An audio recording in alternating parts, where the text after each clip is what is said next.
HighBridge, a division of Recorded Books, presents Alzheimer's Disease, What If There Was a Cure? The Story of Ketones by Mary T. Newport, M.D., read by Randye, Kaye. The information contained in this book is based upon the research and personal and professional experiences of the author. It is not intended as a substitute for consulting with your physician or other healthcare provider. Any attempt to diagnose and treat an illness should be done under the direction of a healthcare professional. The publisher does not advocate the use of any particular healthcare protocol, but believes the information in this book should be available to the public. The publisher and author are not responsible for any adverse effects or consequences resulting from the use of the suggestions, preparations, or procedures discussed in this book. Should the reader have any questions concerning the appropriateness of any procedures or preparation mentioned, the author and the publisher strongly suggest consulting a professional healthcare advisor. Preface. Like millions of people in this country and around the world, my 63-year-old husband, Steve, suffers from the nightmare that is Alzheimer's disease. Alzheimer's is the most common form of dementia in the United States. Many other people suffer from Parkinson's disease and less common forms of dementia and neurodegenerative conditions. These diseases take their toll, not only on the victim but on their loved ones as well. No matter how young or old a person is at the onset of these diseases, the diagnosis is a devastating, life-altering blow. The future, once rosy and full of promise, takes on a different set of colors, bleak and gray.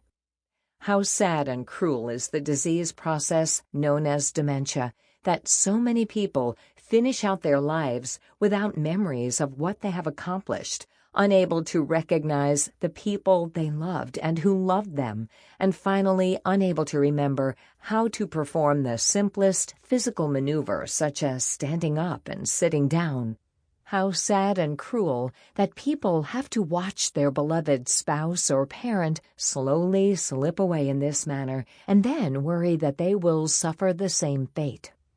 Presently, there is no cure for Alzheimer's disease. After decades of study and many billions of dollars spent on research, the causes of Alzheimer's disease are still mostly unknown, and pharmaceutical companies have yet to find a treatment that will stop, much less reverse, its downward spiral. Long-awaited results from 2 major drug trials targeting plaque, microscopic clumps of the protein beta-amyloid, found no improvement and even accelerated worsening of the disease compared to the placebo for one of the drugs, indicating that huge resources have been spent pursuing the wrong path to end this disease. A recent campaign by a National Alzheimer's Association pronounced that this disease has no survivors, a message intended, no doubt, to promote contributions for research, but also a message that conveys a sense of hopelessness to the very real people and their families who are dealing with Alzheimer's disease now.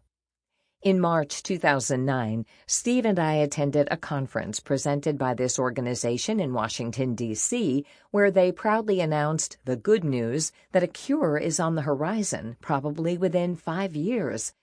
This was not good news to us and to the many others who are dealing with this disease in the here and now. This was the same message we had heard 5 years prior when Steve was in the early stages of this disease.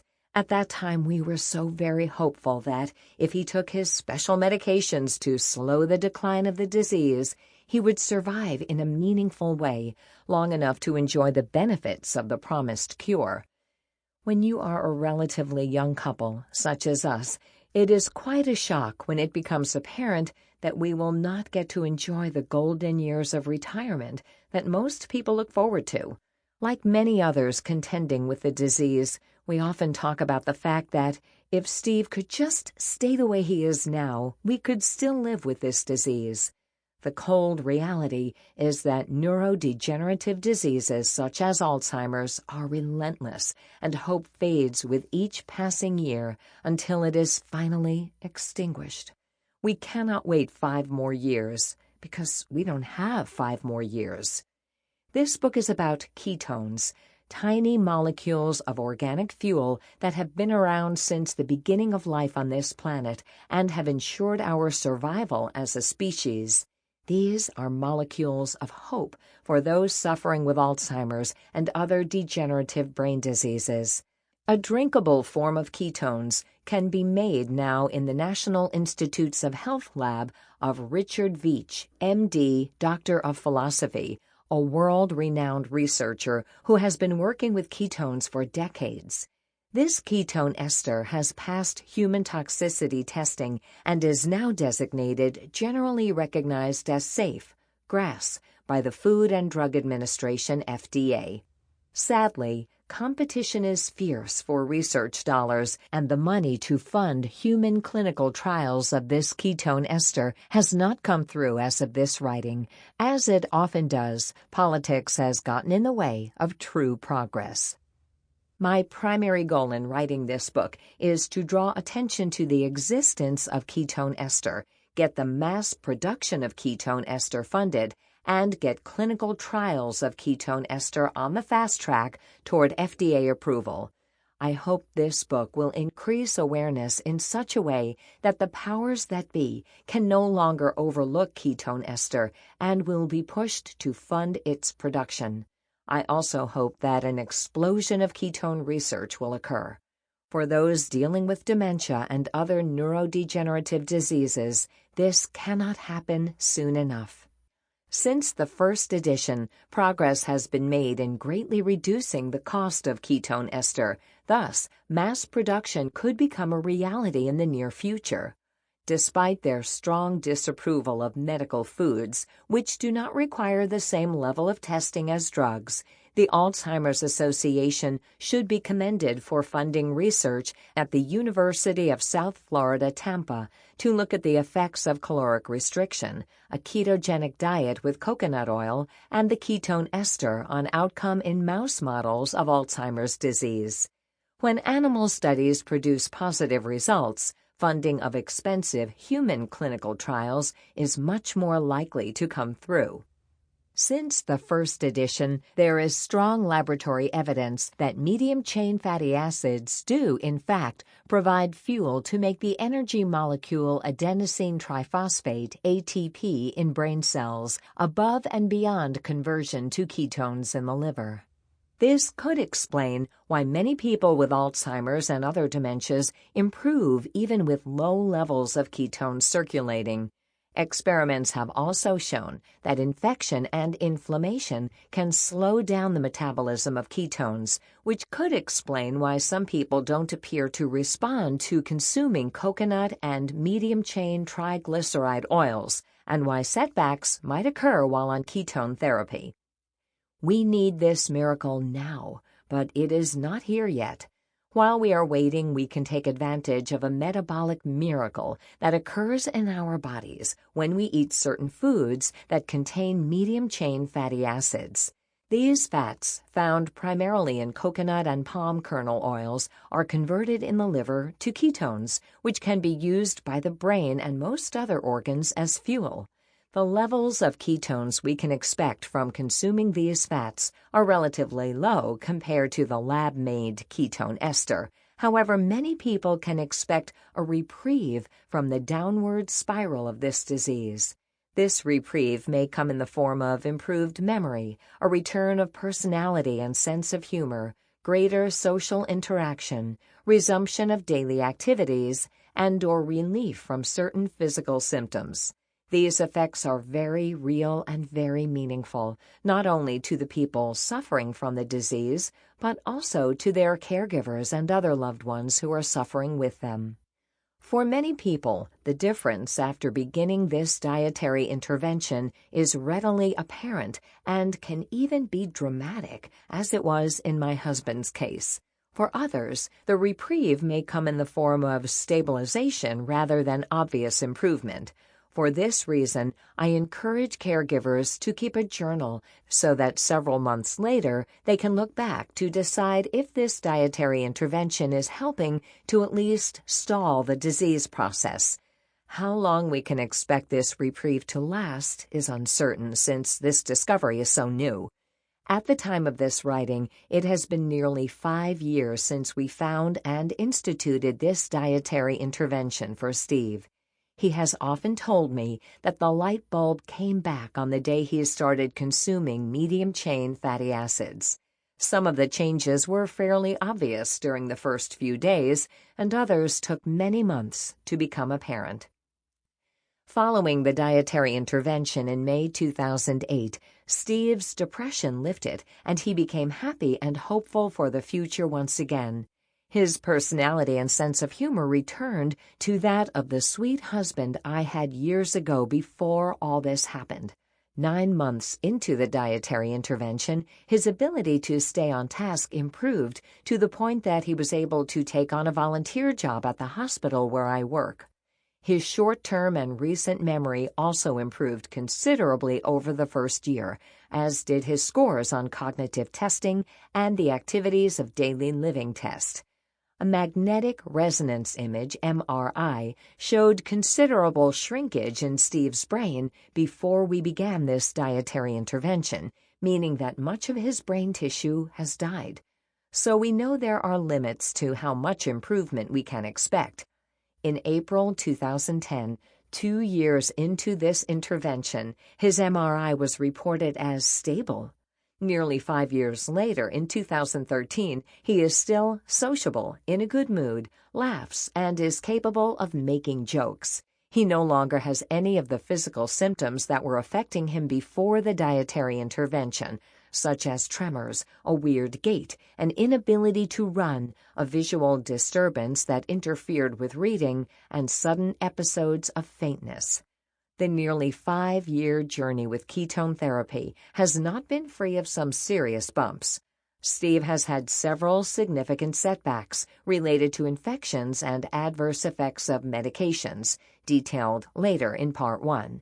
But with patience and persistence, each time we have seen the return to his previous baseline in most respects, followed by long, stable periods. This dietary intervention may offer even more hope in the form of prevention for those of us who are at risk of developing Alzheimer's and other neurodegenerative diseases. The more I learn about ketone bodies, the more I conclude that short and medium-chain fatty acids may be essential fatty acids for some, and perhaps all of us. If we incorporate these essential fats regularly into our diet, we may be able to avoid some of the damage to our brain and other organs related to the aging process.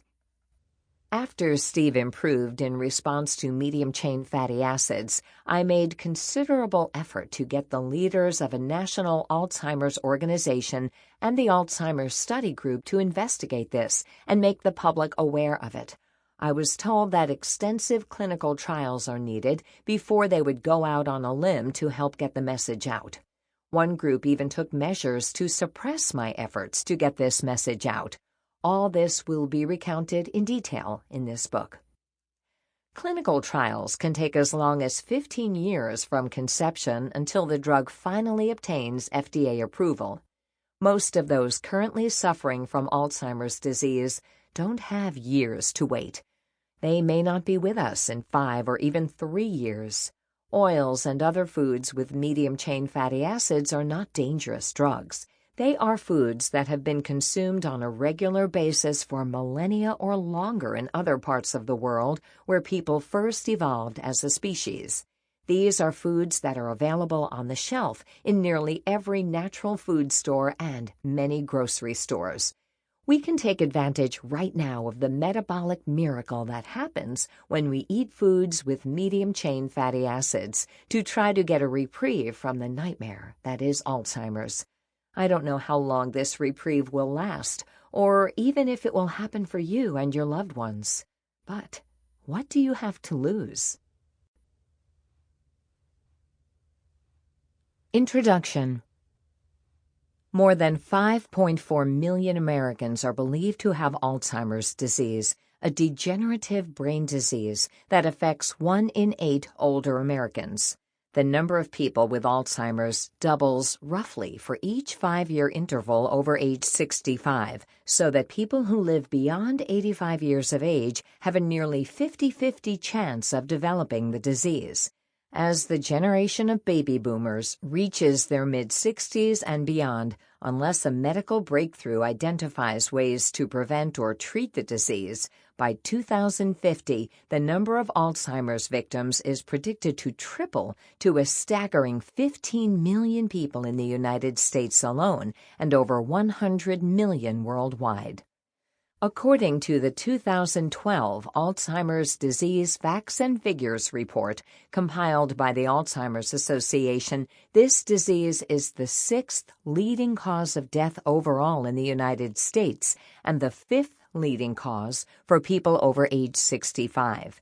The National Center for Health Statistics reported that while the rates of deaths related to stroke, heart disease, and certain cancers declined between 2000 and 2006, deaths from Alzheimer's disease increased by 47.1%.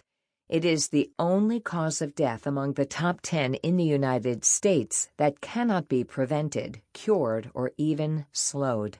In addition, at least 30% of people with Alzheimer's die of other causes, so the actual number of people with the disease may be grossly underestimated. The annual costs of caring for people with Alzheimer's to Medicare, Medicaid, and U.S. businesses are currently estimated at an astounding $200 billion. In addition, the Alzheimer's Association estimates that 1.5 million people provide unpaid caregiving for people with Alzheimer's and other dementias that is equivalent to about $210 billion if such care was provided by paid attendants. 87% of caregivers are relatives of the person with dementia, so many people caring for their loved ones must watch them slowly and painfully deteriorate, at first forgetting little things such as where they place their wallet or keys, and ultimately forgetting how to do the simplest things they have done for a lifetime, such as getting out of bed, and, worst of all, failing to recognize the people who love and care for them, the child they gave birth to, the spouse they married many years earlier. Alzheimer's is a progressive brain disease that is considered to be irreversible, a mysterious process that causes brain cells to lose their connections with one another and subsequently die. In spite of intense worldwide research since the early 1970s, the exact cause of the disease is still unknown in 2013. The first case was described by Alois Alzheimer, 1864 to 1915, a German psychiatrist and neuropathologist, during a lecture in 1906 and published in detail in 1911. His patient was a 51-year-old lady, Auguste Dieter, who presented with symptoms of impaired memory, aphasia, difficulty speaking, disorientation, and psychosocial incompetence, and died at age 55 after gradual worsening of the disease, including loss of other cognitive functions and hallucinations. After her death, when Dr. Alzheimer performed an autopsy on her brain, he found that nearly 1/3 of the cells of her cerebral cortex, portions of the brain related to higher functions, had died off, and in their place were large numbers of what are now called amyloid plaques and neurofibrillary tangles, the hallmarks of the disease that bears his name. He called this disease pre-senile dementia because of her age. Now she would be considered to have early-onset Alzheimer's disease. When someone younger than 65 develops this type of dementia, it is called early-onset Alzheimer's disease, and an estimated 200,000 people, about 3.8% of the 5.4 million affected in the United States, fall into this category. Alzheimer's disease has even been described in people in their 30s and 40s. People 65 and older are considered to have late-onset Alzheimer's disease and represent the vast majority of cases. Dr. Alzheimer's first patient also had signs of hardening of the arteries at the time of her autopsy, indicative of the overlap with other conditions that is often seen with the disease. Alzheimer's is the most common form of dementia, representing 50 to 80% of cases, with vascular dementia the next most common. Many people have evidence of both of these types of dementia. Recent advances in imaging technologies have made it possible to detect subtle changes in the brain a decade or more before a person develops obvious symptoms of the disease. Such advances will make it possible for people who are known to be at risk to take preventive measures, such as stopping smoking, controlling blood pressure, increasing exercise, treating sleep apnea, adopting a healthier diet, and taking measures to prevent or reverse the effects of impaired insulin-related conditions. While the cause of Alzheimer's is not known, such lifestyle changes, particularly if adopted sooner than later, could potentially prevent, delay the onset, or otherwise alter the course of the disease. Only a handful of drugs have been approved by the U.S. Food and Drug Administration to treat Alzheimer's disease, and none of them stop or reverse the course of the disease. They have been shown to slow the worsening of the disease, but only for about 6 to 12 months on average, and only in about half the people who take them. Hundreds of drugs are currently in development for Alzheimer's, but it takes many millions of dollars and an average of 13 years to bring a single drug from the concept stage to the market. Even though the exact cause or causes of Alzheimer's is unknown, many details of the pathology have been worked out. The brain that allows us to breathe and move and think and defines who we are as individuals is an incredibly complex machine made up of a vast network of cells that interconnect with one another as well as to the other types of cells in the body. Hundreds of chemical reactions take place within each cell and cell membrane and in the spaces between the cells where they connect and communicate with one another. These reactions are in delicate balance, and an excess or deficiency of one substance can upset this balance in such a way that the entire organ is affected. Insulin is one of those substances for which either an excess or deficiency can have profoundly negative effects on the organ or organs involved. One of the prominent known features of Alzheimer's disease is the problem of insulin deficiency and insulin resistance in the brain. Just 8 years ago, in 2005, the term type 3 diabetes to describe Alzheimer's disease was coined by Suzanne de la Motte, MD, of Brown University. Glucose is the primary fuel for our cells, including the cells of our brain, and insulin is required to allow glucose to enter our cells. As the ability to make insulin and use insulin become defective in the brain, cells malfunction and die off as the connections between these cells disintegrate, a progress that appears to begin 1 or more decades before symptoms, such as memory loss and poor judgment, become apparent. Glucose is in rather short supply in our bodies, and should we go without food for more than a day, there is a backup plan to ensure we will not quickly die. Our brains and most other organs have the ability to use certain alternative fuels if glucose is not available. Without this capability, we would not exist today as a species. During starvation, we begin to tap into our stores of fat and release fatty acids, some of which are converted to ketone bodies that can cross the blood-brain barrier and provide an alternative fuel for our brain cells. Short of starving ourselves, there are other ways to provide ketone bodies. One way is to adhere to a strict ketogenic diet, a diet that is high in fat and relatively low in carbohydrate and protein. Another, less challenging way to provide ketones is to consume foods that contain medium-chain fatty acids, which are easily absorbed from the intestine during digestion and are partially converted to ketone bodies in the liver. Even better, a doctor at the National Institutes of Health has developed a ketone ester that, when available, will make it simple to provide this precious fuel.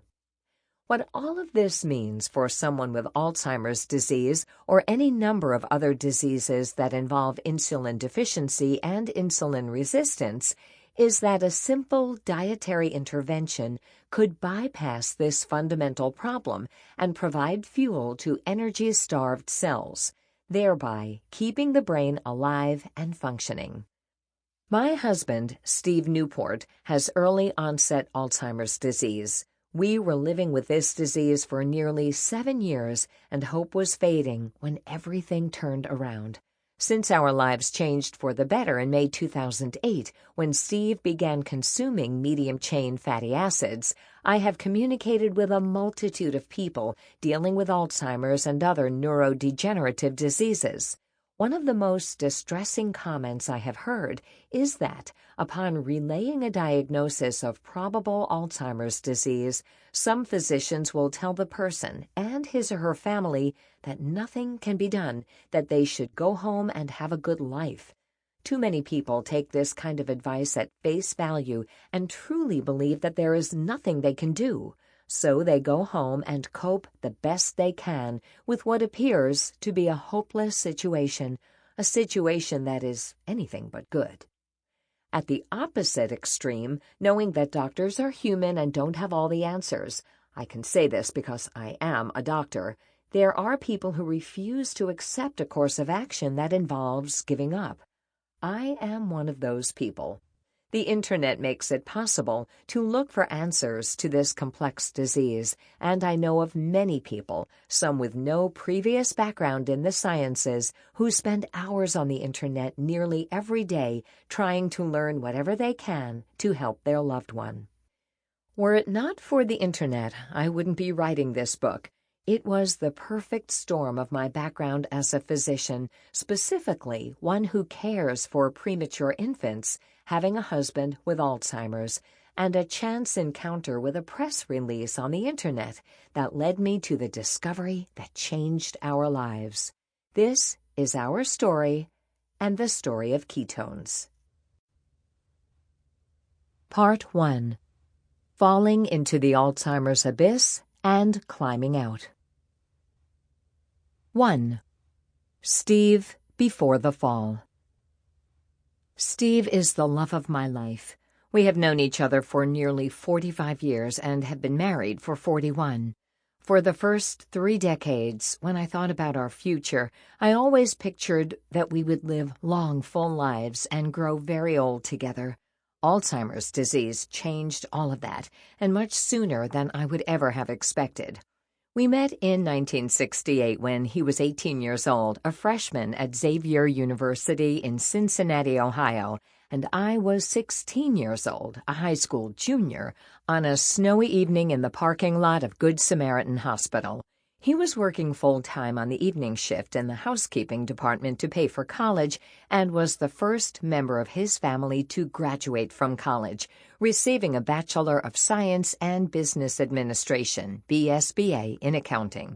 He tells everyone that he chose accounting because, during career day at his high school, a counselor asked him if he could count to 10. When Steve said yes, the man said, "Well, then you should be an accountant. You will make a lot of money." So for Steve, it was accounting. He didn't make a lot of money.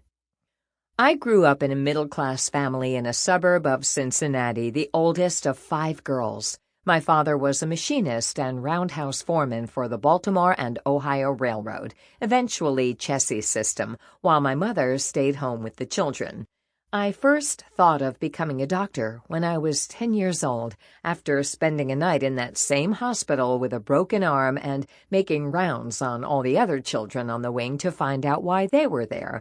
I saw children in traction and in wheelchairs with urine bags clipped to the side. A few months later, I found a biography in our school's bookmobile about Dr. Elizabeth Blackwell, the first American woman physician.